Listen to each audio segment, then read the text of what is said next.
Vamos nos colocar de pé e abrir as nossas Bíblias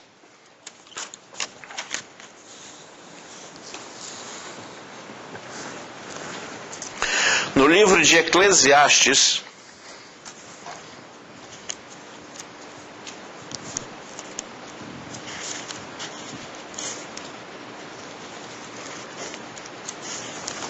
capítulo 9.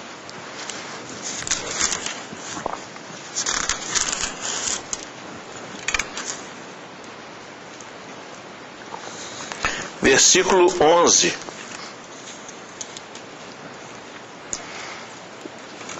O título da nossa mensagem hoje é A Lei da Perda Ganhada, ou o princípio da perda ganhada. Nós vamos falar como que na Bíblia, como que no reino de Deus, quando tudo parece que é uma perda, na verdade é uma grande oportunidade para ganho. E nós vamos hoje então conversar sobre isso. Mas abre lá em Eclesiastes capítulo 9, versículo 11, que diz: Vi ainda debaixo do sol que não é dos ligeiros o prêmio, nem dos valentes a vitória, nem tampouco dos sábios o pão, nem ainda dos prudentes a riqueza, nem dos entendidos o favor. Porém, tudo depende do tempo e da oportunidade. Na outra versão, tudo depende do tempo e do acaso. E eu estive vendo aqui, a palavra mais correta seria oportunidade. Nós vamos falar que, na verdade, esses sucessos de vida não dependem muito das pessoas, mas dependem das oportunidades e como as pessoas veem tanto o mundo quanto essas situações. Amém? Fecha seus olhos. Senhor, em nome de Jesus, nós te agradecemos pela tua palavra. Te agradecemos porque ela é a bússola, o mapa que nos direciona a vencermos segundo os teus olhos, não segundo os olhos dos homens, não segundo os olhos do mundo, mas sermos vitoriosos naquilo que te agrada. E, Senhor, nós te agradecemos porque a tua palavra ela é viva e eficaz. E nós te pedimos agora que o teu Espírito Santo possa ter liberdade em nosso meio e nos ensinar em nome de Jesus. Amém. Pode sentar-se.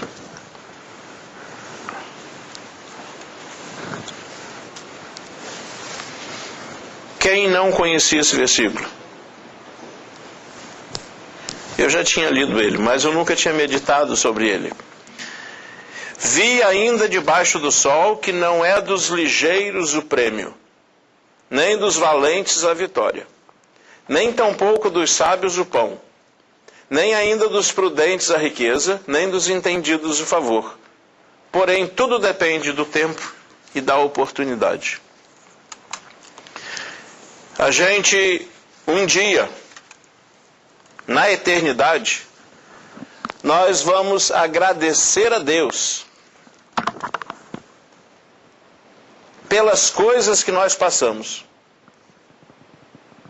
Se a gente pudesse nos deslocar hoje para a eternidade e assistirmos aquele dia em que, perante Deus, muita gente diz isso, de repente até vai acontecer mesmo, eu não sei. Mas eu me lembro quando eu estava longe do Senhor, eu vi um folhetinho, era um livretozinho pequenininho assim, aquilo me dava um medo incrível. O nome daquele livrinho é Esta Era a Sua Vida. Quem conhece isso? Cara, é um folhetinho tenebroso, porque ele mostra que você vai estar indo, de repente você morre, aí de repente você aparece na frente de Deus, aí tem um telão, um telão enorme, e a sua vida vai passar ali. E o folhetinho está querendo te amedrontar, porque o que o folheto quer é que você fique com medo e que corra para Jesus. Então ele mostra as coisas erradas que a pessoa estava fazendo, e o indivíduo sem saída, porque ele fez mesmo aquilo. Mas graças a Deus, né, você é uma pessoa que busca Deus. Você é uma pessoa que teme a Deus. Senão nós não estaríamos aqui, a gente estaria em algum outro local. Se você está na igreja, se você está buscando a Deus, é porque existe um sentimento do seu coração em relação a Deus, que é um sentimento bom. Mas eu acho que vai ter um filme assim. Eu acho que vai ter um visual assim, que todas as coisas que aconteceram vão aparecer. A Bíblia diz que é algo assim. E tanta coisa que para a gente foi motivo de tristeza. Quando nós chegarmos na eternidade, você vai ver que não foi motivo de tristeza. Foram oportunidades que Deus nos deu para que a gente crescesse naquilo.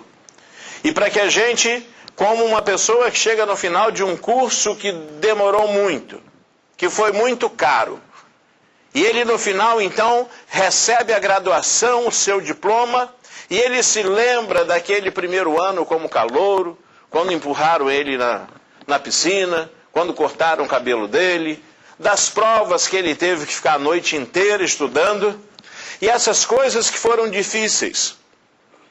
Daquele professor chato que falou, você não passa comigo esse ano, e aí você estudou tanto que tirou 10.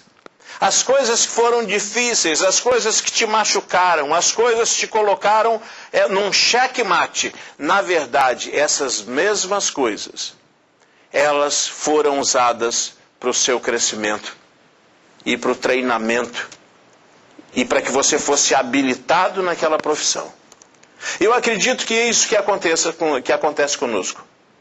Nós temos passado por privações, provações, tentações, traições, tantas coisas, né? Paulo fala cada coisa que passou com ele. Mas cada uma dessas coisas são instrumentos de Deus para o crescimento. E mais ainda, na eternidade, cada uma dessas coisas foram completamente planejadas. Ou, quando aconteceram, Deus entrou na situação e fez com que elas se tornassem motivos e oportunidades de crescimento e de ganho. Então você, como filho de Deus, como filha de Deus, não deve levar uma vida pensando em que você só leva na cabeça, só perde, é triste, é isso. Pelo contrário, a Bíblia diz que nós somos mais do que vencedores. O ponto é que nós não conseguimos ver essas situações como oportunidades de Deus para a bênção. Mas a Bíblia nos ensina. E eu queria então compartilhar um pouco disso com vocês hoje. A Bíblia diz que no mundo tereis aflições.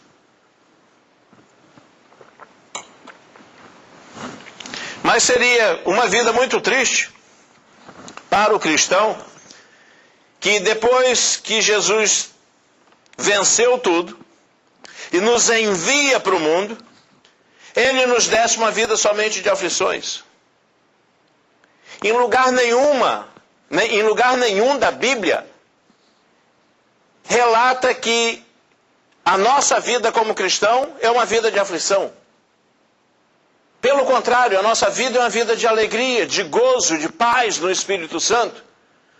Ele não falou, no mundo vocês vão só ter aflições. Ou no mundo vocês vão ter tantas aflições que a maior parte da vida de vocês vai ser uma vida triste. Pelo contrário, ele fala que nós vamos ter aflições. Mas as aflições não são em nossa vida a maioria, a maior parte. A primeira lista que eu queria ler com vocês, que Paulo escreve, está em 1 Coríntios capítulo 4. Abre lá comigo. 1 aos Coríntios capítulo 4, versículo 12 e 13. Falando das perseguições. Uma das formas que nós sofremos é quando pessoas infligem sobre nós situações, agressões, e nós sofremos por causa de pessoas. Essas são perseguições. É uma das maneiras que sofremos. 1 Coríntios 4, 12 e 13. Que diz: depois que ele fala sobre trabalhar com a mão, quando somos injuriados, bendizemos. Toda vez que você for injuriado, o que é ser injuriado? Vamos entender esta palavra.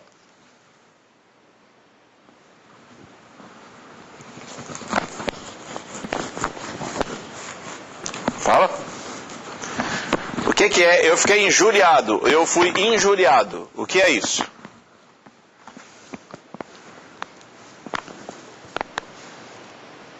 Que bom, um grupo de pessoas que nunca foi injuriado na vida. Eu não estou então falando com vocês, que bom, mas já que o pessoal da câmera aqui não pode falar. Gente, injúria é quando se fala de você uma coisa que não aconteceu. É quase que uma calúnia, né? Porque a calúnia, ela é praticamente um crime. Mas a injúria é um pouquinho menos do que um crime. Mas são coisas que machucam a gente. É qualquer comentário que alguém fez contra você e que machucou você. Só que... Se alguém fez um julgamento mal de você, se alguém falou alguma coisa que te machucou, isso é ser injuriado. Só que a Bíblia diz, quando você for injuriado, aqui Paulo falando, quando somos injuriados, bendizemos. Oh. É isso que fazemos? Então é isso que precisamos fazer. Porque se você quer tirar proveito e usar as oportunidades que Deus te dá para que você cresça não só espiritualmente, mas que o seu galardão também cresça, você tem que seguir o conselho que a Bíblia dá. E seguindo o conselho que a Bíblia dá, você vai acabar percebendo que na sua vida isso vai fazer bem. Por quê? Quando eu sou injuriado, eu tenho duas opções. Fazer aquilo que naturalmente eu gostaria de fazer, que é revidar. Falou mal de mim, vai receber, né? Esse é o que revida, esse é o que vinga, esse é o que não leva desaforo para casa. E a segunda coisa é quando você for injuriado, fazer o que a Bíblia diz. O que é? Bem dizer. Mas como é difícil pegar um cabra que está falando mal de mim, que está me julgando, que está sujando o meu nome, e eu agora tenho que bem dizer essa pessoa? Olha, lendo o texto eu pensei primeiramente seria bem dizer a Deus, mas não é não. É bem dizer a pessoa. As 4 vezes que nós vamos ler aqui neste texto, todas as outras 3 deixam claras que são para a pessoa. Que a nossa resposta àquilo, a pessoa. É o que Jesus falou. Quando alguém te amaldiçoar, ora pelos seus inimigos. Abençoe os que amaldiçoam vocês. Aqui, bendiga os que injuriam vocês. Então, o que acontece quando alguém me amaldiçoa, fala mal e eu abençoo essa pessoa? Quer ver como isso é uma oportunidade? Agora, isso é um segredo. Isso é um segredo. A Bíblia diz assim, tudo aquilo que o homem plantar, ele irá colher. A Bíblia diz que Deus fará a cada um de nós prestar conta de cada palavra. A Bíblia diz também que a maldição sem causa, ela não se cumpre. Então, quando uma pessoa fala mal de mim, na verdade ela está soltando pela boca sementes. Porque a Bíblia diz que a palavra é a semente. A palavra são como sementes que vão fazer frutificar, fazer existir aquilo que ali dentro tem, se existir fé nisso. Por isso a fé, ela vem pela palavra. Porque a palavra de Deus, ela é cheia de fé. Mas não é somente a palavra de Deus que é cheia de fé. As nossas palavras também, elas têm fé dentro delas. Tudo que foi feito no mundo antes foi falado. Existe um poder muito grande naquilo que falamos. A Bíblia diz que o poder da morte e da vida estão na língua. Tiago chama a atenção como que a gente pode, com a nossa boca, maldizer o irmão e ao mesmo tempo bem dizer a Deus. Então Deus toma muito cuidado com essa questão da palavra, do que falamos. Quando houve a Torre de Babel, o que Deus fez, ao invés de ir lá e fazer um terremoto ou alguma coisa, ele só confundiu as línguas. Então cada um de nós vai dar conta daquilo que fala. E aí vem Jesus e fala, eu vou falar um segredo para vocês. Quando alguém maldizer vocês, quer dizer, estiver soltando sementes do mal, o que é que vocês devem fazer? Solte sementes do bem. Ao mesmo tempo, Paulo nos diz que tudo que nós falamos, de Deus não se zomba. Tudo que o homem semear, ele vai colher. Então, quando você bendiz uma pessoa que te amaldiçoa, aquelas palavras daquela pessoa vão vir em direção a você, mas vão encontrar em você o quê? Um coração santo, puro, reto, e que está até abençoando aquela pessoa. Sabe o que acontece com esta maldição? Esta maldição não se cumpre. Porque a Bíblia diz que a maldição sem causa não se cumpre. Mas essas palavras não ficam perdidas. Elas vão bater em você e vão rechicotear.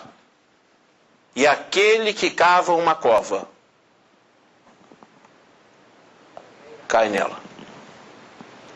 Então, na verdade, é uma proteção que eu tenho de Deus para colocar o meu coração numa situação de guarda.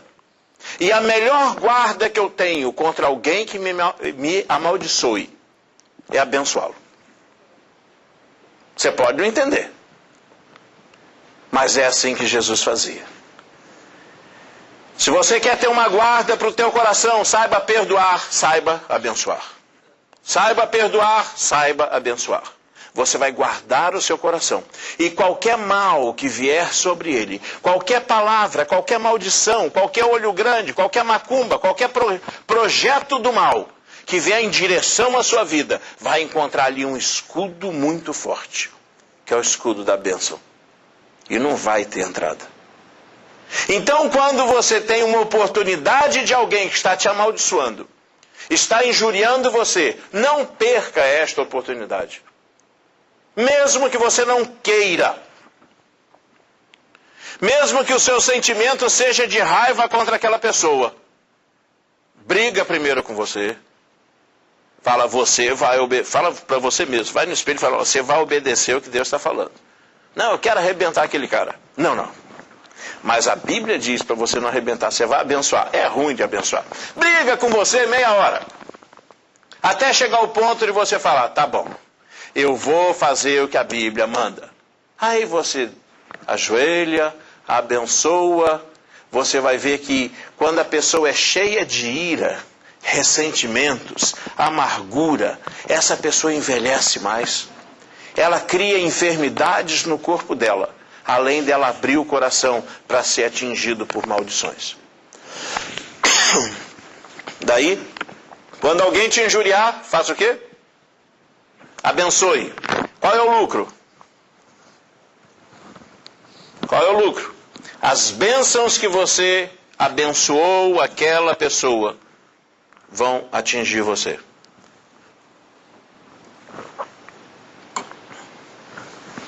Vou falar de novo. As bênçãos que você falou para aquela pessoa, se ela não mudar, vão atingir você. Então fala o seguinte, ó. Tem alguém aqui que me amaldiçoa? Fala alguma coisa aí contra mim. Fala. Me dá uma oportunidade, por favor. Eu vou orar para Deus te abençoar com vida, com saúde, um carro novo, um emprego melhor.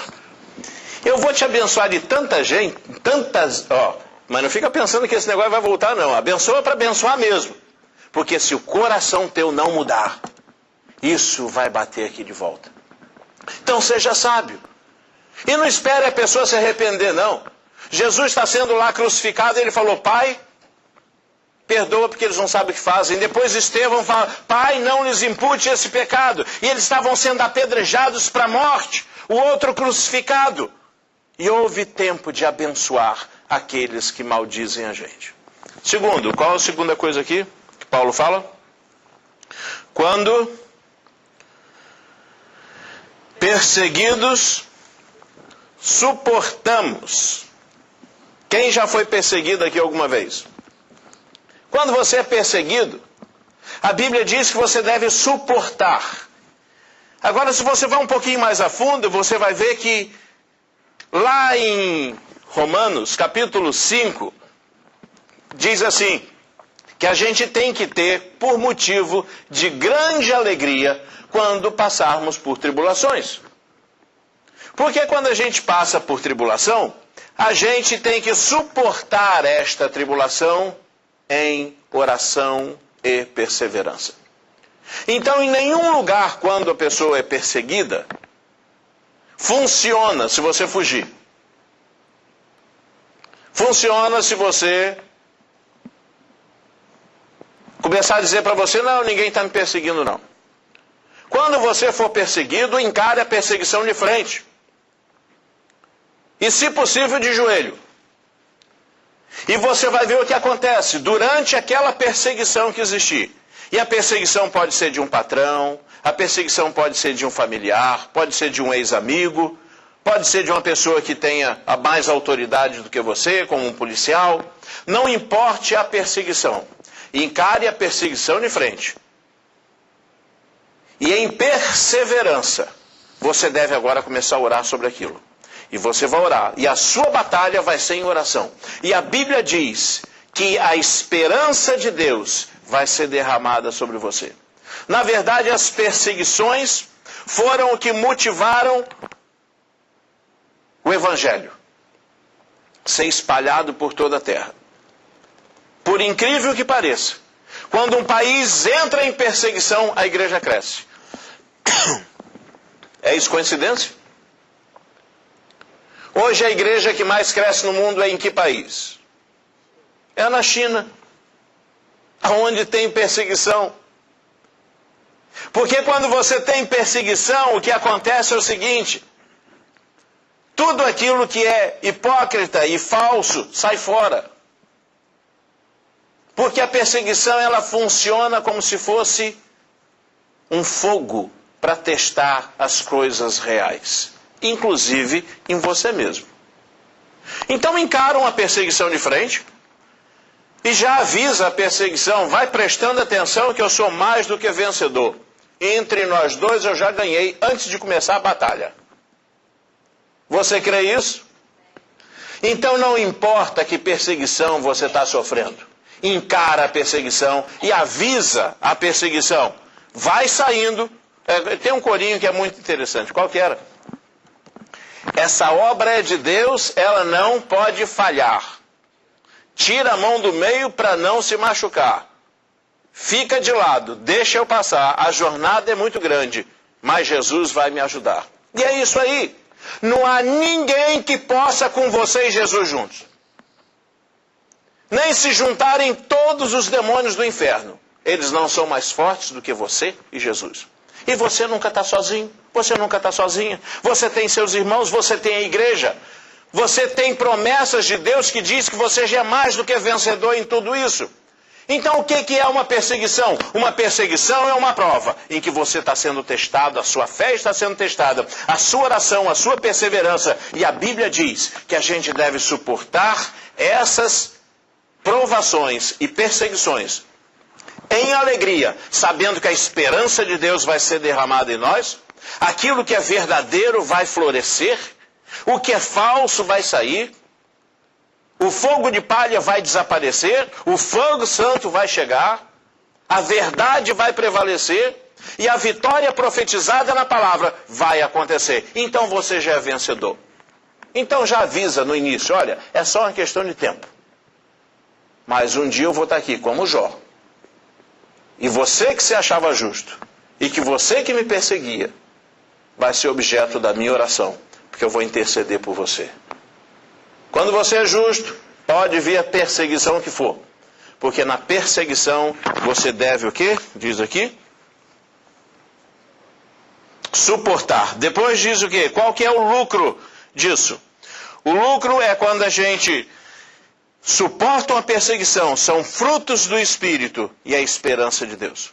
você se torna uma pessoa que sabe o que é esperança. Como Jó, no pior você fala, eu sei que o meu Redentor vive e que um dia ele vai se levantar e um dia isso vai mudar. É só uma questão de tempo, mas não abra mão da sua esperança, não abra mão da sua vitória, que ela já é garantida. Amém? A terceira coisa aqui diz o quê? Quando caluniados procuramos conciliação. Quando caluniados, procuramos conciliação. Alguém abre lá em Romanos 12, 20. Romanos 12, 20. Você tem que criar situações para que a pessoa que te caluniou, se ela não tem jeito, se ela não está conseguindo, age de uma maneira para criar situação de conserto, de conciliação. Deus nos fez o quê? Embaixadores de quê? Com o ministério de reconciliação. Qual aquele corinho que nós cantamos? O primeiro que você cantou lá em casa ontem? Hã? Não, foi o antes desse. Foi um que fala de Jesus é a aliança. Como que eu posso cantar um corinho desse? Se no meu coração pesa coisas contra outras pessoas. Machucaram? Machucaram. Foi ruim? Foi ruim. Mas eu tenho que passar por cima disso. E eu tenho que buscar conciliação. O que eu entendo daquela parábola do credor incompassivo? Aquilo Deus está falando diretamente comigo. Ele está me exortando. Ai de mim se não perdoar as outras pessoas. Quando eu oro o Pai Nosso, o que eu digo? O quê? Perdoe as minhas iniquidades. Perdoe as nossas ofensas. Assim como nós temos perdoado aqueles que nos têm ofendido. Assim como nós temos perdoado aqueles que me são devedores. Como que eu posso orar o Pai Nosso e sair lá e não querer perdoar? O robô acordou.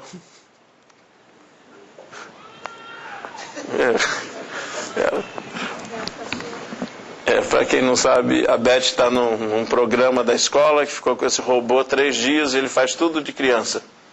Então ele acordou às 5 da manhã hoje lá em casa. E como é diferente, né, criança, né, o choro dele é repetitivo. A gente já sabe como que ele vai chorar daí um pouquinho. Mas voltando aqui no nosso caso, você tem que criar situações em que favoreçam o perdão. E se você vir que a outra pessoa não está querendo conciliação, use a sua cabeça. Isso é uma aprovação. Começa a orar, faça contatos. Porque o objetivo teu é encarar cada uma das pessoas que te machucou. E falar, você me machucou, eu te perdoo em nome de Jesus. Se a gente não perdoa, a gente não é perdoado. A Bíblia diz aqui que quando isso acontece, e quando você muda uma situação dessa, aqui em Romanos 12, 20, pelo contrário, se o teu inimigo tiver fome, dá-lhe de comer. Se tiver sede, dá-lhe de beber. Porque fazendo isto, amontoarás brasas vivas sobre a sua cabeça. Nós devemos ser objeto de conciliação, independente de se a pessoa que nos agrediu é amigo ou inimigo. Amém? Qual que é o lucro? O lucro são brasas vivas sobre a cabeça. É o que aconteceu com José do Egito. Ele foi perseguido, ele foi injuriado, foi caluniado, foi vendido. Nenhum de nós passou por que José passou. E Deus o honrou ali. Em 1 Pedro 4, 12 e 13 diz, não estranheis o que? O fogo estranho que anda ao vosso derredor, como se alguma coisa extraordinária demais estivesse acontecendo. Conhece esse versículo? A segunda maneira que a gente vai estar em uma situação favorável, uma oportunidade para crescimento, é quando as circunstâncias, não pessoas, mas quando circunstâncias nos cercam, como aconteceu com Jó. Não foram pessoas que atacaram Jó, mas as circunstâncias atacaram aquela vida e ele foi colocado em prova. Então Paulo tem uma segunda lista, abre em 2 Coríntios 4, em que Paulo fala dessas circunstâncias. 2 Coríntios capítulo 4, e ele fala como a gente deve deixar o nosso coração, como que a gente deve gerenciar essa situação. 2 Coríntios 4, versículo 8 em diante, diz: em tudo somos, mas não angustiados. Quando você for atribulado, não deixe que a angústia atinja você. Quem sabe o que tem entre a tribulação e a angústia? Tem uma coisinha. Chama preocupação. Você tem um problema. Quando você tem um problema, você tem duas saídas. A primeira saída, você crer que Deus existe.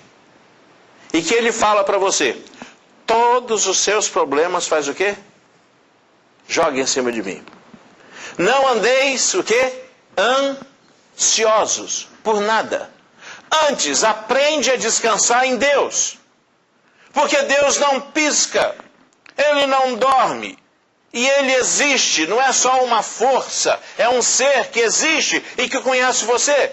Então, se você tem um problema, deixa Deus saber que o seu coração está com esse problema. Isso é oração. Você fala: Senhor, eu estou com esse problema, me ajuda. A outra opção é você se preocupar. Quando você se preocupa, Deus se desocupa. Então você fica pensando na coisa, você está se ocupando antes do tempo, preocupar. E eu quero saber quem é que resolveu algum problema se preocupando. Se você tem que se levantar e fazer alguma coisa, faça. Se falta trabalho para resolver um problema, você tem que pagar tanto no final da semana. Levanta, vai lá, trabalha, levanta o dinheiro e paga. Agora, ficar em casa, pensando e preocupando, e ficar deitado, preocupando, você não resolve o caso. E você vai levar a sua alma para o próximo passo. Angústia. Porque angústia é aquele sentimento de incompetência, é aquele sentimento de falta de poder, falta de condição, você se sente incapaz de resolver aquilo, você fica angustiado. Então o que Paulo está dizendo aqui é que ele é atribulado, mas eu não chego na angústia. Então seja atribulado, mas não chegue na angústia. Porque antes da angústia acontecer, teria que acontecer a preocupação. E a preocupação fica numa esquina. Para um lado vai confiança e descansar em Deus. Para o outro lado vai preocupação. Então todas as vezes que você tiver um problema, escolha aí pela direita. Eu vou confiar, descansar em Deus, jogar isso nas mãos dele e vou trabalhar, fazer o possível para resolver. Mas não vou me preocupar. Preocupação é o transplante daquela semente da parábola do semeador, da terra fértil que vai frutificar, para entre os espinhos. E a palavra de Deus vai ficar inativa, porque os cuidados desta vida vão sufocá-la. Então Paulo fala: não tem problema, eu sou sempre atribulado, mas não sou angustiado. Porque você é atribulado, sabe descansar em Deus, sabe confiar em Deus, então você nunca está preocupado. Amém? Próxima coisa que ele fala: perplexo, porém não desanimado. Eu sou perplexo, mas não desanimado. Sabe o que é perplexo?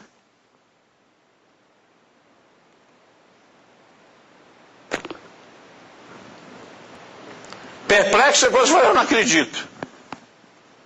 Olha o que aconteceu. É quando cai o queixo com uma situação. Aí você pode fazer: quer saber da coisa? Vou chutar o pau da barraca. Não!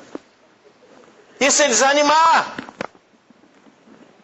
Você sabe o que quer dizer chutar o pau da barraca, né? Quem já acampou sabe o que é isso.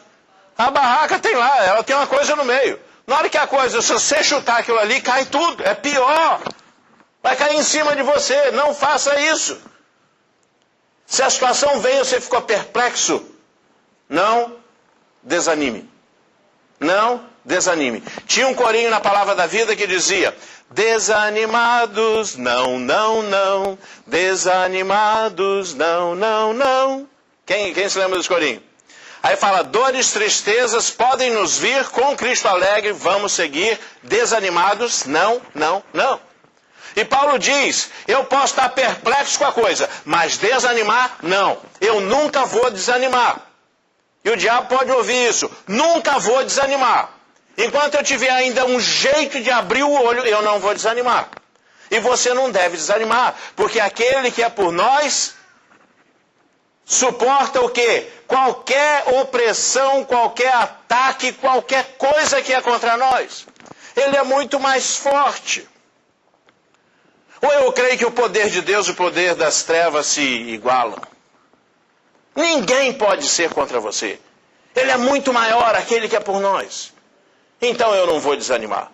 E na medida em que eu vivo uma vida e que decido nunca desanimar, eu vou aprendendo que o poder se aperfeiçoa na fraqueza. Quando a coisa parece pior, quando a coisa parece mais escura, é aí que floresce, lá dentro.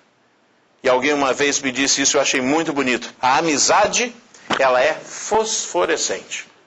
Ela aparece melhor no escuro. Ok? Já viram quando apaga a luz e fica aquela coisinha da tomada? Assim é a amizade. Na hora que está no claro, está tudo bem com todo mundo, é alguém que está ali do teu lado. Mas na hora que a luz apaga, quem é teu amigo, pá, brilha no escuro. Porque a amizade é isso. Eu posso estar perplexo, mas eu nunca vou desanimar. Eu não vou desanimar porque Deus me deu uma família, Deus me deu uma igreja, me deu uma salvação, me deu o Espírito Santo, me deu promessa, me deu vitória, me deu, enfim, vida eterna, me deu tudo. Para que eu vou desanimar? Eu estou no caminho certo. Então, perplexos, porém, nunca desanimados. E no final aqui, abatidos, porém não destruídos. O crente, quando é crente mesmo, ele é um bicho chato. Já viu? Imagina uma briga, que tem um cara fortão. E o cara bate, pei, pei, pei, e o outro cai no chão. Aí ele pensa assim, olha, acabou. O bichinho magrinho levanta lá do chão. Acabou não, vou de novo. Você vai apanhar, rapaz, você vai apanhar de novo. Aí vai, pei, pei, pei. Enquanto respira, ele não desiste. Porque ele pode estar o quê? Abatido. Mas ele nunca está destruído. O verdadeiro salvo, filho de Deus, ele não pode ser destruído. Por mais que se juntem todos contra ele, aquele que é salvo, aquele que é crente no Senhor, aquele nunca é destruído. Então você pode tranquilamente falar, não vem não, não vem que você não vai vencer. Eu vou quebrar tua mão com a minha cara. Dá para entender isso? Eu vou quebrar tua mão com a minha cara. E foi assim que crentes enfrentaram leões, paredões, fogo, foram jogados de precipício, e ainda falavam, Senhor, abençoa, porque eles não sabem o que estão fazendo. E nunca são destruídos, porque não dá para destruir aquilo que é de Deus. Não dá. Pode abater, mas não destrói. E assim é a graça de ser filho e filha de Deus. Quase acabando. Vamos lá, 2 Coríntios 6, de 4 a 10. Nossas oportunidades. Já falei das circunstâncias, já falei das perseguições, agora as nossas possibilidades ou oportunidades. 2 Coríntios 6, de 4 a 6. Primeiro, a gente sabe que vai ter aflição. Versículo 4 e 5. Alguém lê?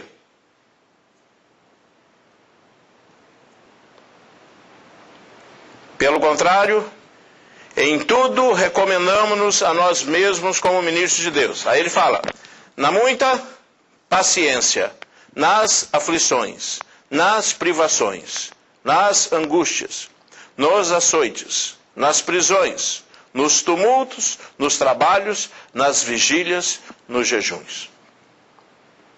Tá claro, nós vamos ter o quê?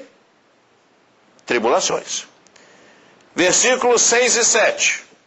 A gente deve viver com frutos do Espírito. Tem que fazer parte da nossa vida os frutos do Espírito. Ele continua. Na pureza. Isso é um fruto do Espírito. No saber. Na longanimidade. Na bondade no Espírito Santo. No amor não fingido. Na palavra da verdade. No poder de Deus. Pelas armas da justiça. Quer ofensivas, quer defensivas. Versículo 8 mostra que a nossa vida cristã é uma vida ambígua. Ela nem sempre está indo para essa direção. Ela vem de uma direção, vai para outra. Existem coisas na vida do cristão que são ambíguas. Ele diz por honra e por desonra. Por infâmia ou por boa fama. Como enganadores e sendo verdadeiros. Então nem sempre você vai ter o visual de você que seria o melhor pintado. A própria Bíblia diz, bem-aventurados aqueles que são injuriados por causa do meu nome, ou quando mentindo disserem todo mal contra vós. Quantos outros profetas, pastores e pessoas de Deus honestas e foram injuriados e tiveram, ao invés de ganhar, perderam. Terminaram com, assim, em situação que a gente fala, gente, mas não era assim, não era assado. Então, nem sempre os resultados nesta vida são os resultados que a gente planejaria. Quantos servos de Deus terminaram mortos, terminaram assassinados, terminaram em desastres, terminaram no fogo. Porque a nossa vida é ambígua. Nós passamos por um teste. E o que Deus está querendo é a sua salvação eterna. O que Ele está querendo é o seu galardão aprovado lá no céu. E às vezes nós vamos passar por situações ambíguas. E agora, sabemos que os resultados na nossa vida são opostos à ação satânica. Isso é uma bênção saber. Versículo 9 e 10. Olha. Como desconhecidos. Muita gente procura fama. Mas são aqueles que são desconhecidos, entretanto o quê? Bem conhecidos. Como se estivéssemos morrendo, e contudo eis que vivemos. Como castigados, porém não mortos. Entristecidos, mas sempre alegres. Pobres, mas enriquecendo a muitos. Nada tendo, mas possuindo tudo. Então, a gente sabe que os resultados na vida do cristão, eles são opostos à ação satânica. E não importa o que aconteceu ou o que aconteça na sua vida, os resultados são bons. Os resultados são de Deus. Os resultados são vitória. Então, nele nós somos mais do que vencedores. Qualquer perda ou tribulação pelo percurso, nada mais é do que oportunidades de se investir na eternidade. É só isso. É só você encarar isso como desafio. E entender que mais e mais você deve se dedicar àquele que é o autor e consumador de tudo o que é bom e vale a pena, Jesus Cristo. Então qualquer percalço pelo caminho, qualquer acidente de percurso, qualquer coisa que você não planejava, saiba, esta é mais uma oportunidade que Deus está me dando, para que eu na eternidade tenha um maior galardão. Basta eu agir agora de maneira correta, e entender isso, e enfrentar isso de frente, e saber que eu sou mais do que vencedor. E milagres vão acontecer. E lá no céu, naquele dia, quando você for chamado, e olhar para trás as coisas ruins que aconteceram, por esta você tem mais esta medalha. E por isso você tem mais este prêmio. E por isso, e por isso, e por isso. E você vai pela eternidade adentro agradecer por Deus ter permitido você passar por essas coisas. Meu pai falava uma coisa, o bom cabrito não berra. E o bom barro é aquele que é batido. E é batido. E a faca, ela só é afiada quando o outro ferro bate nela. Não é isso? E o fogo, ele é purificado. O ouro é purificado no fogo. O ouro é purificado no fogo. A prata no crisol. E nós somos testados, e nós somos disciplinados e discipulados por Deus, porque Deus faz o quê? Em quem ama? Disciplina e ensina. E muitas vezes a disciplina é somente deixar a gente passar pelo que a gente julga ser algo ruim. Mas na verdade, Paulo e Pedro falam, tende por grande alegria passar por tribulações, porque isso vai nos purificar, isso vai nos fazer entender a coisa de outro modo e saber que Deus sempre está ali. E mais do que isso, somos mais do que vencedores. Não? Tá? Então, faz como super-homem, né? Mas não rasga a roupa, não. É só assim, emocionalmente. Faz como super-homem e sai. Porque você é filho, é filha de Deus. E você pode. Amém? E nada pode destruir você. Vamos colocar de pé.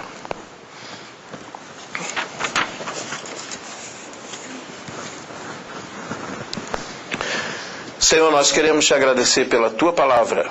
E queremos te pedir, ó Deus, que essa semana o Senhor faça em nossa vida um crescer diário. Crescer, ó Deus, na vontade de conhecer mais de Ti, de orar, de estar na Tua dependência. Cuida, Senhor, daquilo que a gente não pode. E leva-nos em paz agora para os nossos lares. É o que nós te pedimos em nome de Jesus. Amém.